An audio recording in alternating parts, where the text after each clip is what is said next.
Gregg Roman is the executive director of Middle East Forum. He is a frequent commentator about Middle East affairs on both national and international news channels and studied national security and political communications at American University and Interdisciplinary Center in Herzliya. Sorry. Thank you. I now recognize Gregg Roman for his opening statement. Madam Chairman, ranking member, and distinguished members of this committee, thank you for the opportunity to speak today. My name is Gregg Roman, director of the Middle East Forum, and I'm here because there's a fox loose in the henhouse of our foreign aid system, a system intended to uplift lives abroad that instead has funneled millions of taxpayer dollars to radical and terrorist-linked organizations. If we don't fix these fences now, we risk fueling violence against our allies, our troops, and potentially ourselves. Let me be clear. This is a problem that began under the Obama administration and was exacerbated under the Biden administration.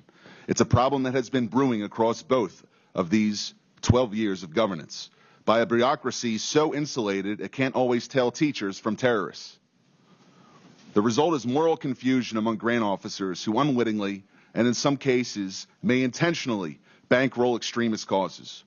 At the Middle East Forum for the last 12 years, we've engaged in oversight over all public spending relating to foreign aid, specifically those relating to Middle East and Islamist causes. And we have identified over $122 million, which has ended up supporting radical organizations or even directly bankrolling organizations which are considered to be terrorists by the U.S. government. That's not pocket change. That's a jackpot for the wrong crowd. You gave congressional testimony recently in February, and I wanted to ask about U.S. aid and where that money is going in the region, not only the Middle East, but also farther east into Afghanistan. How is it that President Trump took office, almost 6 months ago now? And is that money still going to the Taliban in Afghanistan? Is that money still going to jihadis in Syria?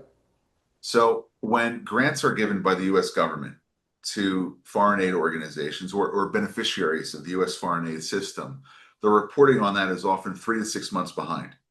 So the testimony that we gave was largely reflective of the previous 10 years up until about December of 2024. But the U.S. foreign aid system, systemically, particularly USAID, is fundamentally broken. And the State Department, USAID, and the Trump administration is trying to fix it. And it's not just about the inefficiencies in the political giving. It was actively endangering American national security by funneling taxpayer dollars to America's enemies.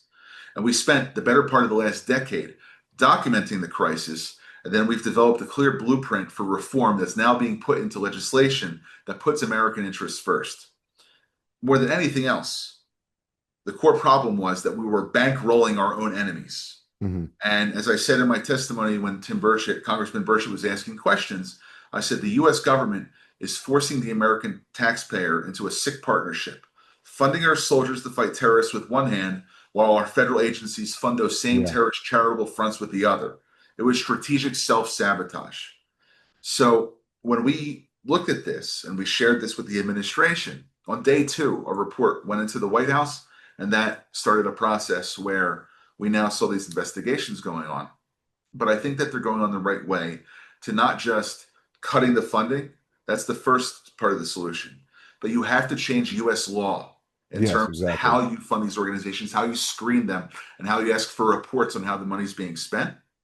And I think with that process taking place, there's a gradual move for the policy shifts in law rather than just in policy, executive order or fiat, which can fix it. But USAID is where we started. We've also uncovered billions of dollars in misspent funds. When you look at the macro funding of the U.S. government towards Islamist groups and other groups that have terror connections, it's more systemic insofar as it relates to providing massive support for organizations which would go beyond the needs of the intelligence community to provide seed funding or cover funding to be able to allow there to be sort of tacit support for informant networks that would maybe require a few tens of millions of dollars rather than the billions that USAID and other groups spent supporting this infrastructure, which has been against U.S. interests, both here at home in terms of the groups that they funded and those groups overseas. So if we were to put ourselves in the mind of, the people who are actually signing over these grants at USAID, for example, which obviously USAID, for those who don't know, there's a paper trail that indicates that USAID is in many instances a carve out for CIA operations in foreign countries, like especially specifically in Africa and the Middle East. What do you think the calculus is there? Like what, after Afghanistan fell, they continue to send this money, and are they tracking where it's going? Are they aware of where they're sending it? In some cases, we had a story that we reported on and ended up becoming a Senate Finance Committee investigation before this testimony, where in 2014 and 2015, a group called ISRA, the Islamic Relief Agency, which was a designated Al Qaeda affiliate in Sudan, received money from a USAID contractor. And then, when the USAID contractor found out that they were designated, they asked for an exception to give them money anyway because they had already sent the check. And then you had a lobby by a USAID employee who said, you know what, can we just give them a one-off now? We'll just support the terrorists one time. And so you really have this broad spectrum between recklessness and gross negligence and not being aware of vetting the organizations you're giving money to willful disregard and intent of actually trying to fund the terror organizations. And as the chairwoman of the committee, Marjorie Taylor Greene, said, that there should be criminal referrals and it should have more of an investigation by the House Oversight Committee and specifically the DOJ subcommittee that she was the chairwoman of, or I guess she still is the chairwoman of. Mm-hmm. And in doing so, we'll see what comes out as a result of investigating our findings further using federal government resources, something that we as a small nonprofit just don't have the resources to carry out. Yeah, that's like James Comey saying gross negligence with Hillary Clinton in the server. I guess to wrap things up, do you think that moving forward, we will actually see, any kind of criminal referrals or any kind of really tangible? Because obviously, with the USAID spending, you had elements of the media who were saying, "Oh, it's just a wash. Oh, they're not, funding Politico. They're just funding Politico. There's just Politico Pro subscriptions. Oh, this information was already out there." And look at these idiots. They think it's all new revelations. I mean, in a lot of ways, the Trump administration, yeah, that stuff was already out there, but the Trump administration has caused people to start looking under rocks that they weren't looking under previously. Do you see moving forward, do you see the American public will actually really get a clear picture of why this was taking place and who was really responsible for it? I think I have to start off by saying that there is a legitimate use of foreign aid to support U.S. foreign policy goals overseas.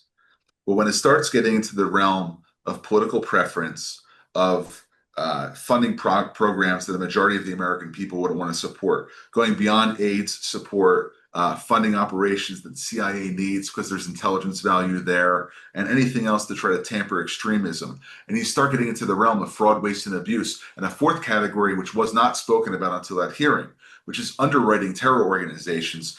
That's where I draw the line. And if anything with this administration, they will pursue charges against those who deserve it. There will not be any political cover in terms of people who hope to get a get out of jail free card or a get out of prosecution free card, because they're pursuing this according to the letter of the law, not because of a political agenda. I think they're doing this because it's good policy to make sure this doesn't happen. And that's why on the front end, rather than just investigations and criminal referrals, they're also pursuing changes in the law so this doesn't repeat itself after President Trump leaves office. Got it. And now, any final predictions for what's going to happen in Iran? I think that if the Iranians do decide to have that breakout capability and they march towards the weapon, you can expect American B-2, B-1, and B-52 bombers over the skies of Tehran. But you don't expect American boots on the ground? No, unless it's special operators, and even Yeah. in that case, it'll be a limited deployment. Got it. Well, Gregg Roman, the executive director of the Middle East Forum, thank you very much for coming on. We really appreciate your time. Thank you, Richie.